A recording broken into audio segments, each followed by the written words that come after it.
Welcome to our Shelby Township Candidate Forum. I'm Wayne Emke, President of the Chamber of Commerce, and we're honored to present these interviews with the candidates for state representative in the August 5th primary election. We're hoping to give you a better insight into the candidates, their positions, and their plans for helping to move our communities and our state forward.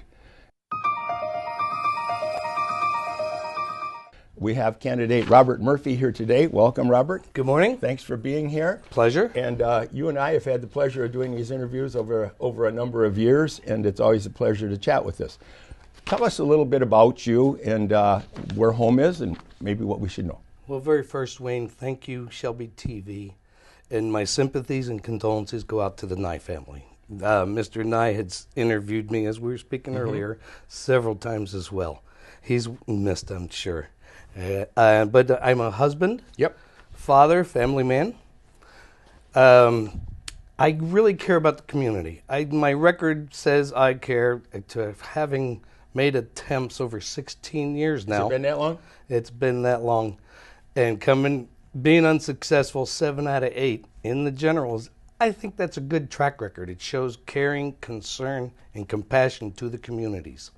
Well, that's stick-to-itiveness. And Yes. we congratulate you on your valor, if you will. Tell us why you should be the new state rep, and it's an open position, so it's you can run on your own volition. Yeah, that's correct. It is open seat, but I've run in open seats before. Yes. This election, Wayne, I have no problem divulging this. I'm very comfortable if I'm unsuccessful again, albeit I'd like to be successful, because I think finally you have an opportunity for between two candidates in the general, provided the other person wins, that you may be in good hands. Very good. What special strength do you bring to this besides your stick-to-itiveness? I like to think in information, I'm informed, and knowledge.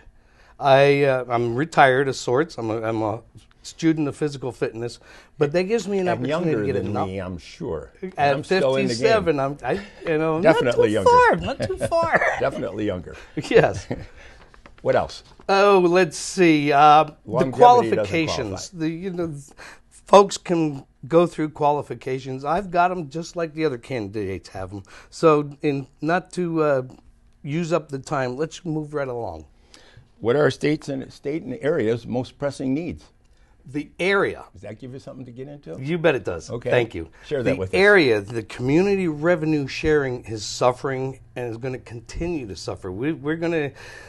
I foresee in the next 12 months the revenue declining slightly.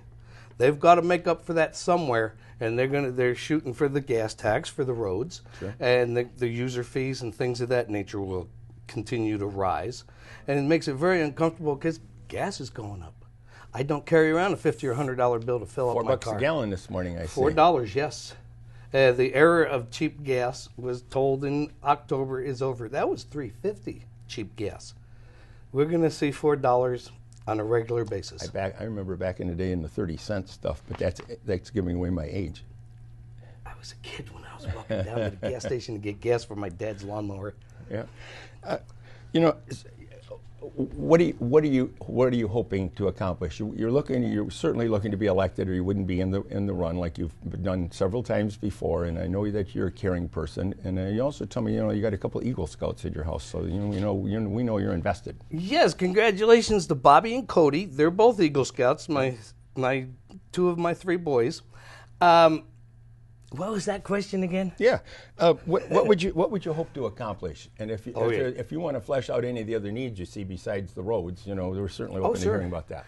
My very first concern since the entire candidacy over the 16 years has been let's eliminate, as particularly now with the term limiting, let's eliminate or really reduce state legislators' pensions and perks, their salaries. Someone that works roughly 120 days a year is not, in my opinion, not worth that kind of money. It should be a part-time legislator. Okay. And you're looking to cut your own salary if you're elected. Absolutely. Yes. The monthly $1,000 a month stipend is ample because that's the pleasure of being an elected official in Lansing. There's a lot more goes with the job, I think, than what people sometimes see, and I'm not defending anything there. But you know, what I always see with people that run for office that I don't think they realize is all the public appearances and things that go with that, right? I was a Cub Scout master for 12 years, I believe. We did a lot of PR, public community. Public relations and, things. People tugging at you constantly, from your constituents to the lobbyists and those kinds of folks. Ah, yes. Hence the lobbyist and the special interest. You got to be very picky. I didn't say special interest. Okay, I did. I'd like to project an image that I'm not going into this as someone that's going to benefit from a contribution.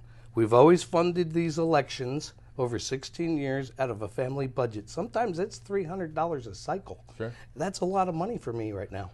Well, you're a low-budget candidate. Yes, but I'm tenacious. Definitely. We have just a minute or two left here. Give us a shot why the folks should vote for you. Well, folks, in the 25 years I've been a resident of Michigan, the legislator, my observation, has come through one time on a bill that really benefited everybody, and that was when they did the no-fault auto insurance, and we got a rebate. That was many years ago.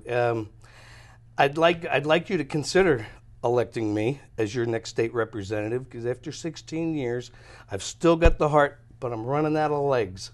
So help me be elected state representative, because I can't do it myself. Just look for the Murph Mobile and his tag-along trailer in the upcoming months. Thank you. Thank you, and best wishes to you in the election. Oh, always good to see you. Pete Lucido, greetings, welcome. Hi, Wayne. How are you? Nice Good. to see you. Thank you for being here today, and we're honored by your presence. Thank you, Wayne. And we have 10 minutes here to get to share why you should be the man to be elected for the state rep position and all that good stuff. So tell us a little bit about yourself, including where you live. Okay. Well, I'm one of 8 children to Ann and Pete Lucido. Grew up in St. Clair Shores. Always been a homegrown in Macomb type of man. My wife, Anne Marie, my lovely wife, Anne Marie, and I live in Shelby Township with our 3 wonderful children, Brianna, Nina, and Peter. And I have the pleasure of doing business in Macomb, always have. I work as an attorney, and I'm doing really well as far as taking care of the community needs, as far as small businesses and families. Good. Well, you know, that's great to know about your legal firm and those kinds of things. But I think you also, if I remember right, have a kind of another business that you operate in the county. I do, and I'm very proud of it. About 4.5 years ago, when the county was pretty much doused with economic devastation. I remember that well. Yeah, I'm sure with the chamber. And as a newspaper guy before that, yeah. I started the Macomb Now magazine. It's the exclusive lifestyle magazine of our county.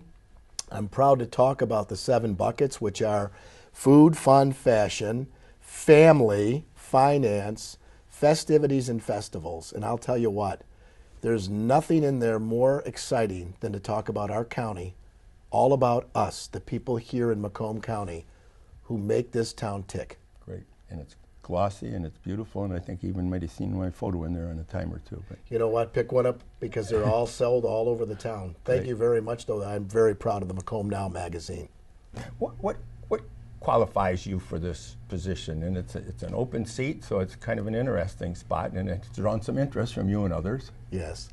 I decided to run when the seat became vacated this year by Peter Lunn. Term limit. And I think it's a culmination of my business practice and experience as an attorney. For over 25 years, I've been representing small businesses, individuals, and families. And I thought it was a natural progression for me, understanding legislative intent and understanding what the legislator does, to fall right in there to help the communities now. All worthwhile, I right? hope so. And you know, I'm sure you have some special strengths, and you've already named some of them, but what kind of strengths do you bring to this? You're certainly familiar with the community and that kind of thing, and business and others, and the population, of course, needs to be served, right? That's right. I love people, first of all. And in being an attorney, that's what I do. I serve people, I protect constitutional You're rights. serving some food lately, too. A lot of it. But you know what? That's how you meet people. You break bread together and you get to understand who these people are and what their needs are. And serving the small businesses of Macomb County, individuals and families, I've learned this. When my daughter herself left the state to find employment, I knew that we were fragmenting a lot of families. And coming from a very, very proud Italian family, I knew that I wanted to keep the families together here in this community. Give them options, give the student the options. She hasn't come back yet? She hasn't. She's in Georgia. And it's not that I don't think it's necessary or needful for them to find and explore outside their own home base. Yep. But I like the fact that give them the option if they want to leave. If they don't want to leave, I want them to stay. There's only so much room in Midtown. You were right, but you know what? I love my family. I understand, and a very close family man myself, so I'm blessed by them. Pete, what do you see as certainly our area, probably most importantly, but the state? I mean, because you're certainly going to be working at that level if you're elected. What are the most pressing needs for Jobs. all of those things you just talked about? I want to see jobs. I want these individuals, these bright, talented young students that come out of school to get a job and to be able to go ahead and keep our tax base in place, which means they're working, they're paying taxes, they're building a base for our community and taking care of our seniors that way. 2 is our roads. We need some desperate help with those roads. And I've got some ideas as to how we can go ahead and do this, but we need to get the warranties on those roads because I think it's disingenuous to the taxpayers if they've got to pay twice for something that they didn't cause, didn't do, because they just don't crumble and fall apart. We need to have warranties on the roads. And the last thing is, take care of our families, put them first and everything will fall into place. They'll take care of our seniors, take care of our veterans, take care of all of those here at home. You said you had some ideas about, is it road funding that? Yeah, there was. Want to flesh that out a little bit? Well, we sure do. Yeah. If you look at the gas tax and they want to increase a tax to go ahead and put back into the roads. About $4 a pop this morning, as I remember. It's a lot of money for somebody who's not making a lot of money and taking care of a family. On top of it, who's really getting the money? Well, if we spread this around, maybe we can have a special lottery. If they've done it before for the schools, but let's do it this time for the roads. I don't have a problem with paying, but I do want some credibility as to who's putting the roads in and making sure that the roads are going to be livable for everyone over the lifetime of those warranties. So I like a little lottery where you buy a ticket, have it no more roads? for the roads. Lottery for the roads. Give back to your community, your state. What would you have some great ideas, and I'm sure there's more to it than that, but what would you hope to accomplish? 2 years goes really quick, right? And then if all goes well, you get another 2 years, but boy, it's fast. Working with the legislature as an attorney, working with the elected officials here in Macomb County, I believe that I can hit the ground running, moving this town that we live in, our 36th district forward, and having some brilliant ideas to bring to the state to engage our community to what our needs are here in the 36th district. Shelby, Washington, Romeo, and Bruce. Let the individuals come to terms of those things that are dear and near to their hearts. I believe also that even though it is a 2-year term, if you have an outline, you have an agenda, you stick to your plan your work and work your plan is what I believe in. I think I've heard that before. You're right. You know, one thing, and you certainly get around plenty, but when people run for elected office, I often, and especially if they win, of course, but I don't think they realize all the pulling that comes with that. And it comes at certainly from the constituent level a lot, and people are asking you for things and looking for you to represent them, and but even and certainly at the larger level, at the state level, when you get to Lansing, all these people pulling and tugging at you, how do you keep grounded? First of all, do the right thing always. Don't be a politician. Be a business leader. Be a community spirit to those that you want to serve. Take care of those here at home, and everything will take care of itself. If you're looking for special interest, career politicians have got us into where we are today. look at what we need for the people, because the people are the ones that need to be You're served. not looking for this to be your next job? I don't think so, Wayne. I've got a lot of jobs. I'm going to Lansing to do a job, not get one. We still have a couple minutes here yet, so if there's any of these things that we talked about a little bit that you'd like to expound on a little bit, and then when we'll get to the close, then you can kind of give us your final pitch. Thanks. What I'd like to do is this. I'd like to serve this community. I would like to be the one to go to Lansing to make sure that we echo the loudest, strongest voice that our community needs, that our community deserves. I believe that there is real good about a businessman leaving his practice, taking care of the community that's done so much for him and his family. The Lucido family loves this community. We share these thoughts with all the people out in the community. I'm willing to serve, I'm ready to serve, and I want to be working for you, the people, here in the 36th District. Elect me and you'll send a business leader, a community leader to Lansing. Let's not have the same old, same old. Let's get things done together. Thank you. You good? I'm good. You're good. I wish you success. Thanks. Thank you for running. Thanks for being here with us today. Just keep looking at me. Yeah, I appreciate that. Thank you, Wayne, and thank you for having me on the show today. Glad you're here. Thank you. Welcome, Stanley Grote, Welcome. candidate. Nice to see you again, sir. And, Thank you. Thank you for being here, and thank you for your candidacy. And tell us a little bit about yourself, including where you live. Well, first of all, I want to thank you, Mr. Umke, Wayne. Thank you. We've been friends for Wayne's good. 30 years. I want to thank the Chamber for putting this together and Shelby TV. This is a great opportunity to tell the folks at home a little bit about ourselves. So, Sure. About myself, live in Shelby Township for 13 years. Me and my wife and our 4 wonderful children go to school here, Utica Community Schools.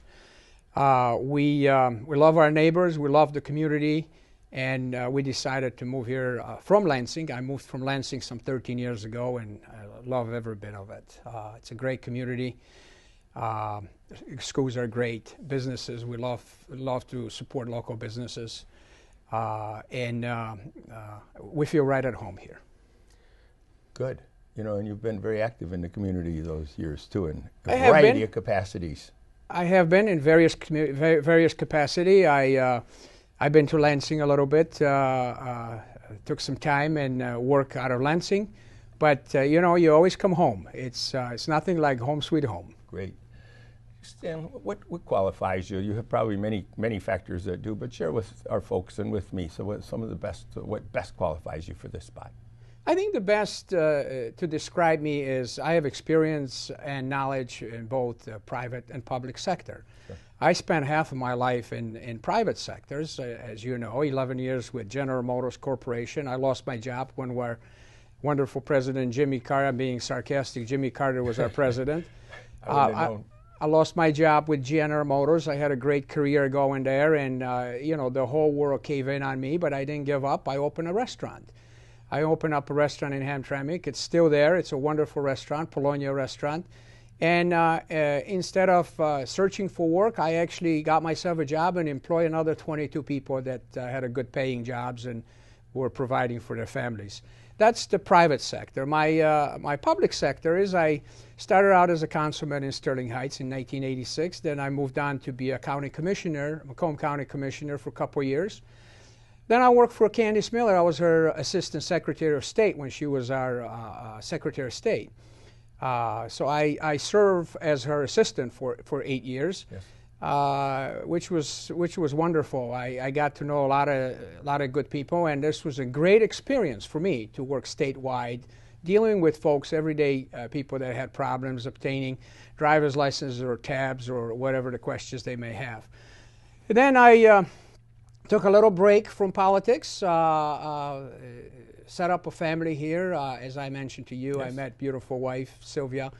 We have 4 wonderful children, and got back into politics after a while. And when I got back I worked for Bill Schuette, our Attorney General. I'm not an attorney, by the way, But I worked for his executive office, and again, I dealt with people's problems. I was the constituent relation representative here for Southeast, and again, any problems they had with the government or attorney generals, I was able to handle and assist them. Good. And I know you have. I know you have even more of those. But just so you get a chance, what do you see, sir, as the kind of the biggest problems facing certainly our area first and the state second, or however you want to put that? One impacts the other. But what do you see as the biggest problems that we have to deal with in the next coming years? Well, it's more than just this area. I see a big problem with state and federal government. I think the government is too bureaucratic and it's not serving its people. I think the government is too bloated with bureaucracy and regulations and unnecessary rules. And we're slowly losing our freedoms. We're slowly losing our country. I want to go to Lansing and roll up my sleeves and make Michigan a better place to live for our family, for us and our kids, future generation. And I also want to be a voice for senior citizens, veterans. I want to be a voice for homeowners. I want to be a voice for gun owners. And I want to be a voice for the unborn. I am a conservative Republican, common sense conservative Republican. Okay. So I do have experience to work through the maze of bureaucracy and get things done. We have serious problem in this country. And as I walk door to door and meet people, and I do meet a lot of folks every day, I hear the same problem, that the government actually is on their way. They just want the government out of their way, out of their backs, and live their normal life without bureaucracy, without the red tape, without the unnecessary burden placed on them. How do you see accomplishing that? How would you very simple. A lot of politicians and elected officials go to Lansing or Washington. The first thing they feel that they need to sponsor some bills. You know, we have 110 state representatives. Just imagine if every one of those people introduces one bill a year. One bill, and it's a 2-year term. That means we have 220 brand new bills, brand new regulations, brand new laws. What I want to go to Lansing, I want to go back and start undoing some of the necessary stuff. That means repealing, restoring, get rid of some regulations. So you're not going to introduce bills to do that. I'm not going to. Well, I'm going to introduce bills to repeal. For instance, repeal the senior tax on pensions. I'm going to introduce a bill to restore the homestead exemptions for our homeowners. And Obamacare, repeal and replace, basically the major job killers legislation, and not only that, but most bureaucratic and unsustainable, unfounded mandate that was placed on our residents. You know, you've been around a little bit. What I always, when I talk to people that have not been involved in politics at all, I don't think they understand that the time element with all of the people, the constituents, kind of needing you and lobbying you and wanting things from you, if you will, and wanting your attention. And then at the state level, there's certainly another whole level of people looking to win your vote and win your attention and get you to vote in their way. 2 years goes awful fast, and if you're elected to this open position, and you have a greater chance as anybody. And if you happen to get elected again, you got 4 years to accomplish those things. You think you can get some of that done in the first two, should you be elected? You know, I'm going to spend a lot less time in Lansing and more time with the citizens at the district. I think the best way for politicians to learn what's going on or what type of problems they need to deal with is to go door to door, knock on doors, visit the social clubs, visit the Kiwanis, visit the Lions Club, a Chamber of Commerce events, and listen. A sign of a good public servant is when the person listens instead of talk. I'm a good listener. I'm a good. I don't need an on-job training. Mm-hmm. I'm ready to go to Lansing and work on people's behalf on day one. I have been there. I have done some things, and I know how the system operates. And in order for you to get anything done, you have to understand the system first. We have about a minute and a half left, maybe 2. You've done a great job already. Tell the folks why they should vote for you. Well, they should vote for me because what they get is I'm a straight shooter. I tell it like it is. I'm not. I am what I am. I tell the truth. I am a longtime Republican. As you know, this is a Republican primary. This is a Republican district. I'm a long-time Republican. There's no gimmicks about me. People know where I stand. We don't have to People wonder about that? You don't have to wonder about me. I did have real jobs. I came here to Shelby Township as clerk, not to get a job. I came here to help. I had a good job with Attorney General's office. I still have a good job. I could keep my current job. But I thought it's very important for me to go to Lansing and get some things done, get more things done. Okay. And this is why I want to go to Lansing. This is what I'm asking folks at home. August 5th, Tuesday, August 5th. I would be honored to receive their votes. And I'll do my best to fulfill my obligations. I made the promises I make. I put out a plan, 12-point plan. It's in writing, so there's no questions asked. People know where I stand. They can look at my plan, and they can go back a year, 2 years from now and say, Stan, you said something and you're not doing it. Guess what? It's in writing. I am going to do it. So again, folks at home, please consider me, Stanley Groth, for state representative on Tuesday, August 5th primary, Republican primary, and I'm the only true conservative running in this race. I do have a track record as a true conservative. My record is open book for everybody to check. So thank you very much. Thank you very, very much for your support and for your vote. And we'll see you at the polls on August 5th. Stanley Groth, thank you very much, and I wish you much success. Thank sir. you so much. Thank you for being here. Wayne, and thank you for being a friend. Appreciate that. Good afternoon and welcome, Jeff Farrington. Thank you, Wayne. Appreciate you having me here. And candidate. Yes, I am. Current representative and candidate for one more time. Thank you for being here. I appreciate it. And for those that maybe know and need a reminder, or that don't know, but tell us a little bit about you and your family and where you live. And fantastic. Currently, I live in Utica. Been a resident of the district most of my life. Wife Diana of 27 years and 2 grown sons. Well, one's still at Michigan State, but I consider him a grown son. Go green. Go green. Go white. So no, it's everything's going really well. And so you are the current guy. And so why should people, what qualifies you to get another term? Oh, they go really fast, I know. And, yes, they do. So tell us why you should be able to do it again. If the people so desire, this will be my 3rd and final term coming up. I think it's a couple things. One, I have the background before I got to Lansing. I was executive of a national firm, had my own company for a couple of years, has since been sold off. I spent my whole life finding people jobs.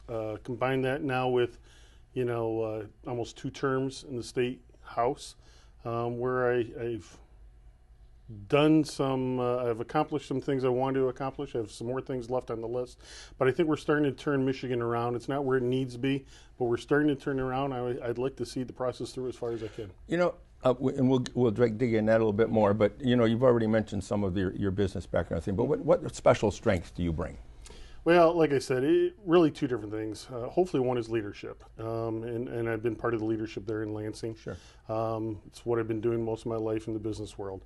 The second part is really looking at turnaround situations. I did it when I was in the executive world, help turn situations around that maybe weren't progressing as well as they should, and help put the right people in place, the right processes in place.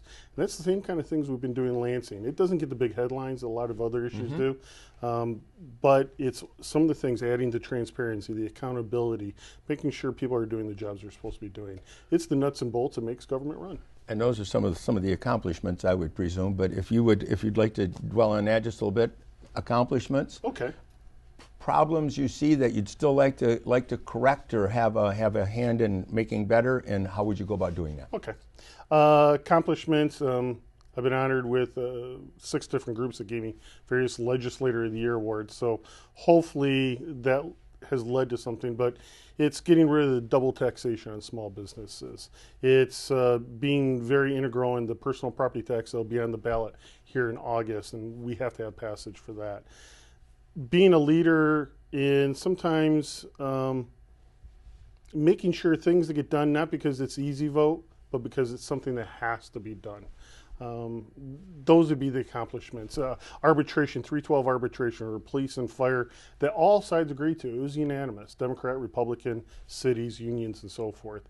It's putting yourself out on a limb, hoping it doesn't break, but if it's the right thing for Michigan, for this community, that's what I want to do. As far as going forward, as we sit here today, the big one is the roads. Hopefully in the next week or so they'll be resolved. The House has put forward a plan that I was very much part of that said, let's take it out of current resources. We're not going to adjourn before we do that, right? Yeah, I hope not. $450 to $500 million towards roads, increased warranties, increased competitive bidding, increased fees for the large trucks. Unfortunately, some other people are talking about a tax increase, and I don't want to have that discussion. You know, you mentioned the PPT, the personal property tax, and the replacement stuff. I think it's worth maybe explaining how that works just a little bit. Wow, it's very complex. I don't but mean no. You know, the Cliff Note version. Yeah, Cliff Note version. Personal property tax is not for individuals. It's for companies. It's basically an equipment tax. It's a 100-year-old tax. It's a disincentive for hiring, investing, to bringing more people here into the state of Michigan. We're the only ones that have something like that anymore in the Great Lakes area, and it's hurting us competitively. What we're basically saying is we're taking it again. Under the Grant Home Administration, we had credits that were for batteries and so forth, very targeted. Yep. We're saying, no, let's spread that out amongst more people. That's the vast majority of it gets paid that way. Now, on the flip side, some very good services at the municipality level are paid for with those taxes. So we have to reimburse. Part of that reimbursement process is a Headley authorization, not a Headley override, right. A Headley authorization. That's why it's hitting the ballot in August. From what the people I've talked to, you have 100% support, but we do need people to get out there and vote for it in August. Absolutely. You know, they're all tied together, but there are probably some issues and concerns that at the local level, at the community level, where you live and spend your time, and we both do, as well as at the state level, which you certainly have a hand in. Do you see anything special that for our area, for instance, that you might be able to help with that doesn't apply to the whole state, but you need their buy-in to make it happen? No, absolutely. One of the big battles I've been fighting the last couple of years, I'm not alone in this. I think we're going to make some headway here in the next week as we do budgets, but there's a lot more room, and that's revenue sharing. For instance, in Shelby Township, it's 57 cents for statutory revenue sharing per person. Utica is $13 and something, and I think it's $6 or $7 in Sterling Heights. Those are the three communities I represent, and yet you have three very different 57 numbers. cents to 30, yes. Really? And Detroit, it's $190 per person. This is a discombobulated formula that's just been going on for years, and it needs to be revamped totally. So it's something we've been working on very closely, and hopefully we're heading in the right direction, and that's one of the main things over the next few years. I want to make sure that it's a more of a fair type revenue sharing program. That could be a full-time job. Yeah, it would be. You know? Is there anything else you'd like to share? No, I really appreciate it. I love getting the feedback from everyone. I try to answer all the emails personally when I get them. If it's not a form letter, I answer them personally. Always not the best grammar, but connecting with the people and walking the doors, I enjoy that part of the business. I mentioned this to the other candidates, and some have been in office before and some haven't, but I think that, and we talked about this back in the day, I don't think people realize when they run for public office at whatever level the time consuming that it is between the constituents that want a response from you or want you at their event or whatever, and then when you get to Lansing and those places, there has to be another whole group of people that want your time and your attention and your vote. But that's How okay. are you handling that? You know what? That's a part I wasn't aware of, and I'm probably enjoying it the most. No, I like the interaction with the people. So well, you get to do that. We have a couple minutes. If you'd like to tell folks why they should re-elect you one more time. Very good. Go for it. You know, I think Detroit Free Press of all papers said it best in the last election. I'm conservative, but I'm pragmatic. And someone close to me said, pragmatic, is that a nasty word? I said, no, basically it means trying to find a solution. It's not a philosophical thing. It's about trying to find a solution to every problem out there with a conservative bent. That's who I am. That's all I care about, is trying to make sure that families can get their children back in Michigan. We can grow the economy. We can grow the population. Our schools can be thriving again because we're increasing the student base instead of decreasing it. I want to keep the families here in Michigan instead of leaving somewhere else. Great. Thank you. Man. Jeff Farrington, I wish you much success in your re-election run. Thanks for being here. No problem. Thank you. On behalf of the Chamber of Commerce, our members, directors, and staff, thank you to John Martin, the staff here at Shelby TV, our officials and residents for allowing us this opportunity to bring these candidate profiles to you, and special thanks to our candidates. They were great, and we thank them very much. Please remember to vote on August the 5th, and have a great day.